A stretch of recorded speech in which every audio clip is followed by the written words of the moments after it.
Right.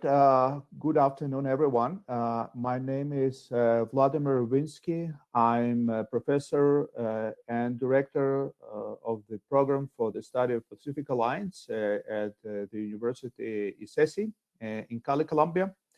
And first of all, I would like to thank the Pacific Trade Show and the organizer of this e-conference. And I think despite of all the difficulties that are caused by the COVID-19 pandemics, this has been a very interesting event that helps a lot to understand better the dynamics of trade and commerce between different countries of that share this common feature of being on the Pacific.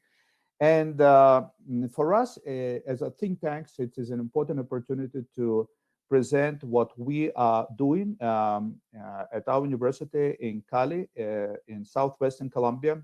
And first of all, I would like to invite everyone who are interested in learning better about the results of our research to visit our website at ICESI University, where you can download a lot of different working papers, reports, and data and statistics related to the Pacific Alliance in general terms, and also the particular characteristics of our region, the Colombian Pacific. So please do visit the website and you can download all this information for free. And what I will be talking about today is based mostly on the research that we've been carrying out as a think tank based at our university, at ICESI University. But this is a research that we've been carrying out for the last 8 years since we decided to create a tank to dedicate our work exclusively to study the interactions within the Pacific Alliance. But just for a moment, before I'm going to talk more about the Pacific Alliance, I would just like to say a few words about our region, the Southwestern region of Colombia. This is the region which comprises several administrative departments of Colombia that have one feature in common. We all have access to the Pacific coast, and that is why we rightfully call the Pacific the Colombian Pacific. And we have here two biggest ports of the nation that are responsible for trade and commerce with the Asia Pacific. This is Port of Buenaventura and Tumaco. So this is yet another reason for us to be proudly called the Colombian Pacific. And if we look at some other characteristics of our region, I can point out that the southwestern part of Colombia concentrates sixth of all the Colombian population, and it's about 1/7 of the national GDP. And our administrative department, where we are located, the Valle del Cauca, is the leader in most economic activities that are happening here in this Colombian Pacific. And we contribute around 3/4 of the region GDP. The economic composition of GDP of the region has undergone significant changes during the last several decades. And in fact, the tertiary sector gained more space due to the growth of services, both in public administration and because there has been an increased specialization of the production chain of the regional industry. And this fact has increased the share of the tertiary sector in GDP, although industrial activities continue to be an important line in economic activities in the region. And something that is related again to the work that we are doing here, the program for the study of the Pacific Alliance, we will be organizing the first virtual study tour next month in October of the Colombian Pacific. And I would like to encourage those people who are interested in learning more about what our region is, what are the opportunities for doing business in this part of Colombia, to take part in this virtual study trip. What we will be doing, we will be organizing Zoom sessions with the port of Buenaventura, one of the ports of Buenaventura, the biggest one, We will be also organizing the talk with the Buenaventura Trade Chamber, and we will be also making connection to some of the local communities that do a lot of interesting things in terms of ethnotourism. They are located in the middle of the Pacific, but they've been very successful in organizing this new type of tourism. So it is a good opportunity for you to learn about the opportunities that are offered by the region, and you can visit the pavilion we have here on the trade show to see the offer, and this is absolutely free. This is completely free, so it's a good opportunity, I think, to learn about the Colombian Pacific. So now let me go back to the Pacific Alliance and the title of my today's presentation, talking about the challenges and opportunities for our region, for the Southwestern Colombia, within the framework of the Pacific Alliance. So what I will be talking today mostly, I will be focusing on three dimensions of the incident that Colombia as a nation has in the Pacific Alliance, and our region, the Southwestern Colombia, has. I will be talking firstly about the changing value of the Pacific Alliance for Colombia as well as for the Southwestern Colombia, and I would like to share our view on what was happening with the Pacific Alliance for the last years, and this is something perhaps that is quite interesting to talk about, especially those of you who are listening to me now and who have been following the Pacific Alliance activities during these several years. I would also like to talk a little bit about some particular characteristics of the way how the Colombian trade and foreign policy have been designed, and how this had its impact on how we perceive the Pacific Alliance and our role in terms of challenges and opportunities. And finally, I would like to share our view of the actors. Who are the actors? Who are the key players in this process of redesigning, to a certain extent, the original idea of the Pacific Alliance? So in order to answer those three questions, in order to talk about these three dimensions, let me provide you a very brief introduction to what the Pacific Alliance is.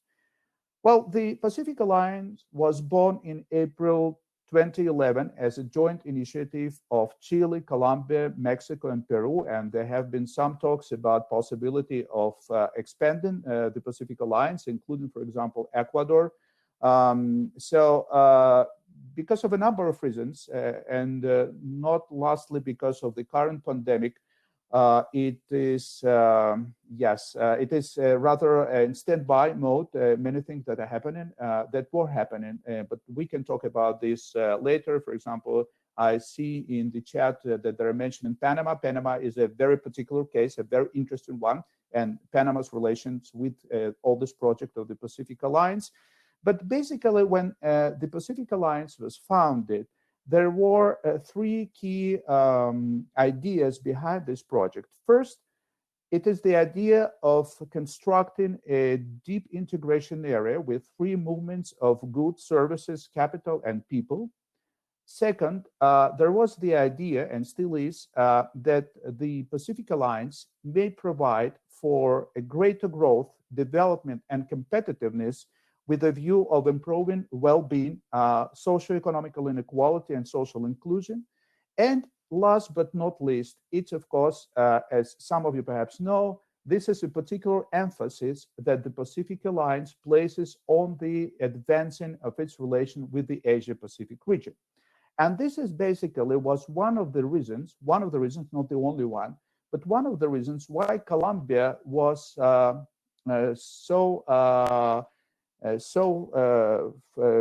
very, very in favor of the Pacific Alliance in the beginning, because if we see what Colombians trade and other types of relations are with the countries of the Asia Pacific, and first of all with China, it is very clear that Colombia is falling behind of the dynamics that have been developing for sometimes already for some time in terms of Chile, in terms of Peru, and even in terms of Mexico's interconnectivity and the advances towards the countries of the Asia Pacific.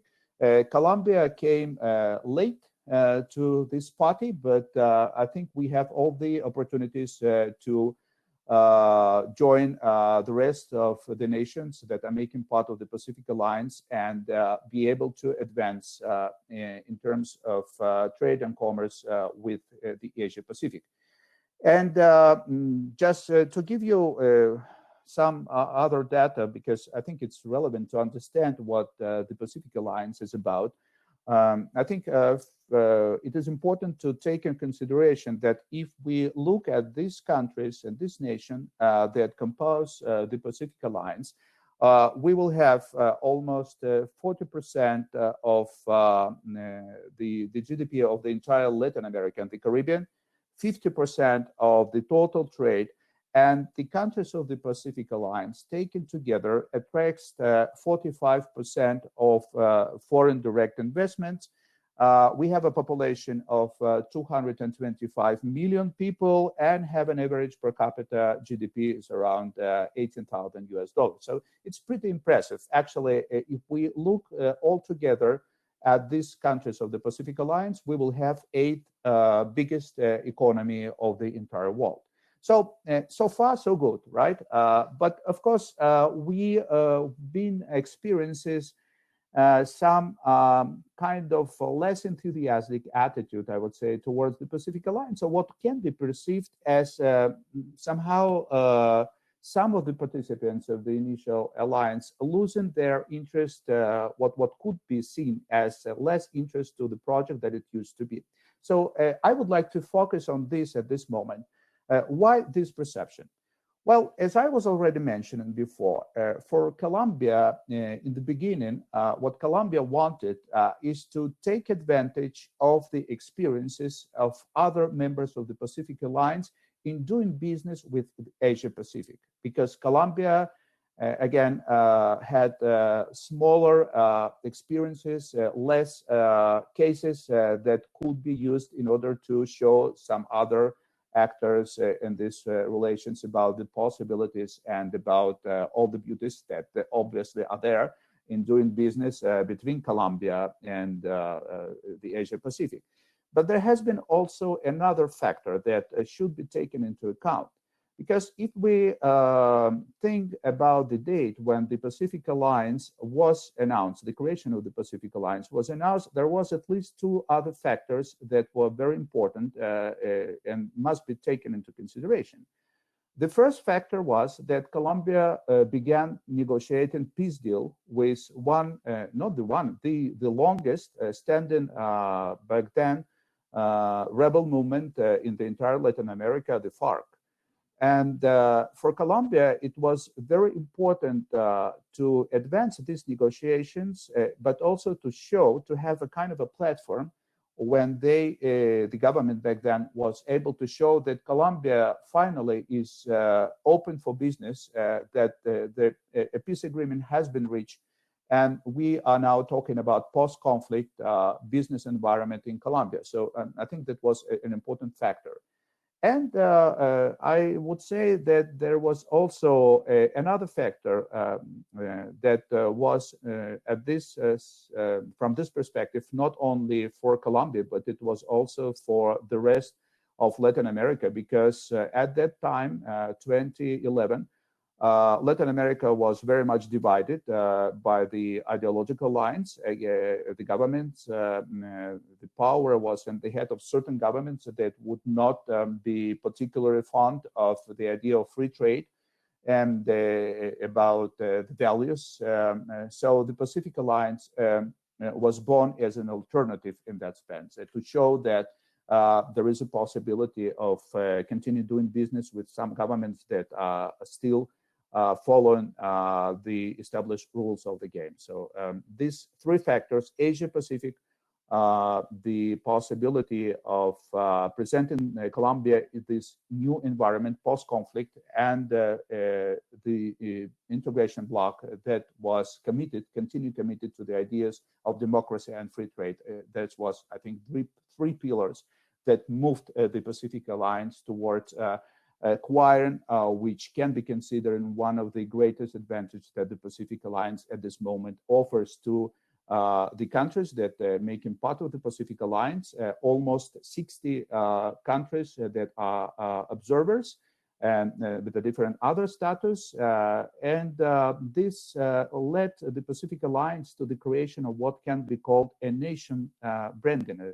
The Pacific Alliance has a very important, a very attractive nation branding outside of Latin America, which is associated, again, with these values, with the free trade, and with the commitment to integration. Now, if we look at what was happening after that in terms of the domestic politics in Colombia, there was some change of the priorities, which means that the discourse, the narratives that the Colombian government is maintaining perhaps is no more pointing out at those advantages that can be associated with the Pacific Alliance. But by no means it means that that Colombia is losing its interest to the Pacific Alliance. The Pacific Alliance offers a lot of advantages to Colombia still. Again, we're talking about nation branding. Being part of the Pacific Alliance provide important benefits for the country that want to be well positioned on the international arena and be associated with a commitment to certain values, free trade. The other, I think, important advantage of the Pacific Alliance is precisely its structure, because it's been, I would say, widely criticized by many scholars and experts, the fact that the Pacific Alliance does not possess any permanent structures if compared to some other integration schemes and blocks. But for the local governments, for the governments within Latin America, this actually been considered as one of the advantages. And we can see, obviously, that this approach can be justified because the working groups are still continue to gather together. There is despite that there is some permanent institution, but yes, there is a very clear and very precise rules of the game. We do know how about the governance of the Pacific Alliance. So I think this is also one. After all, this should be considered as one of the advantages. Again, my thesis is, and the message I would like to send as a director of the Pacific Studies program, that we are still committed to this project, and the project offering a very interesting opportunity for everyone who would like to do business with Colombia, and in particular with the Southwestern region of Colombia. So this is the last but not least important part of what I would like to share with you today. And talking about why, well, better to say, what are the opportunities and challenges for us in the Southwestern Colombia. Well, for us in this part of Colombia, the Pacific Alliance represents a unique opportunity to increase the internationalization of the region. Because we are located in the Pacific, and for a long time, many of the projects that have been promoted by very centralized government of Colombia did not have focus on this particular geographical area of the countries, that despite of the fact that produce a lot of important contribution towards our national GDP, suffered a little bit from the less, maybe not a little bit, but yes, suffered in the past of less attention given by the central government. So when the Pacific Alliance was announced, we were encouraged by the central government, but also by many local actors to take advantage of this. And this is also one of the things that have to be taken into account when we talk about the challenges and opportunity for the Pacific Alliance.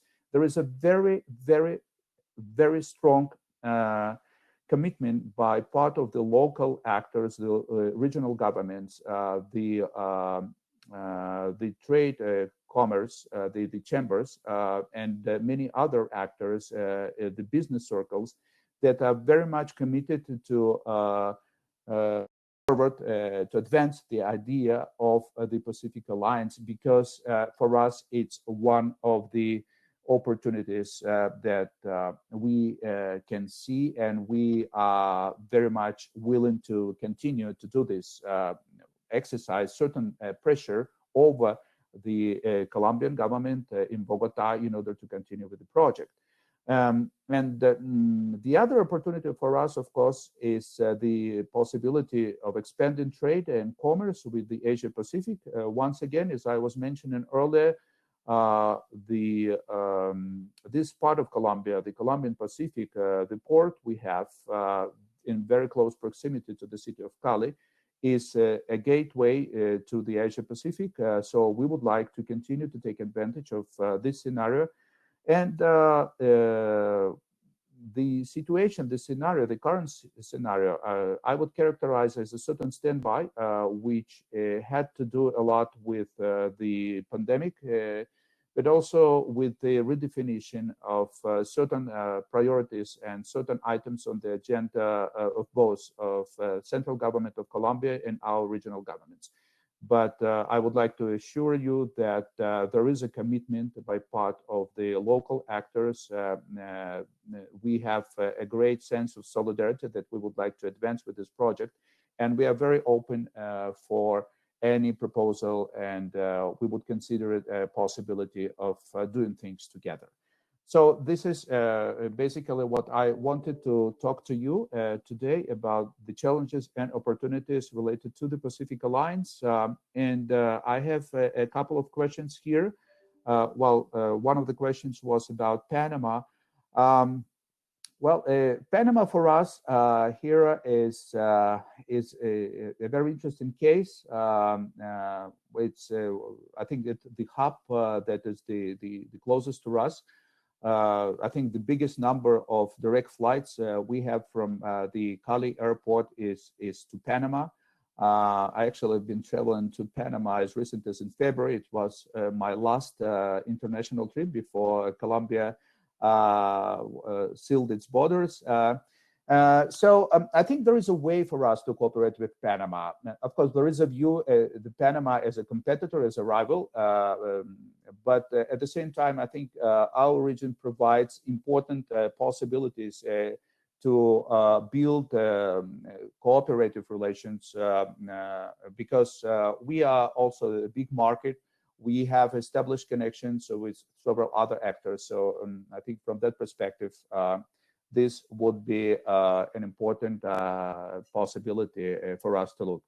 Once again, as I was saying a few moments ago, we are very open for all the possibilities. And actually, our program, the Pacific Alliance Study Program, PEAP, if we use Spanish, el Programa de Estudios de Alianza del Pacífico, we are very specialized think tanks.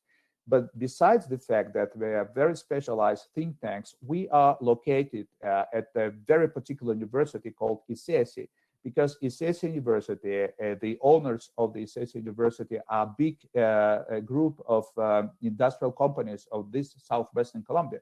So we have these direct links with the business circles in this part of Colombia, which in its turn are also linked to the decision makers in the central government, and also have a lot of transnational connections. I think this is one of the advantages we have, and we do provide services for anyone who is interested in learning better about possibilities that are opened by the region. We have the connections with, obviously, with the local government and with the regional government and with business circles here in Cali, Colombia.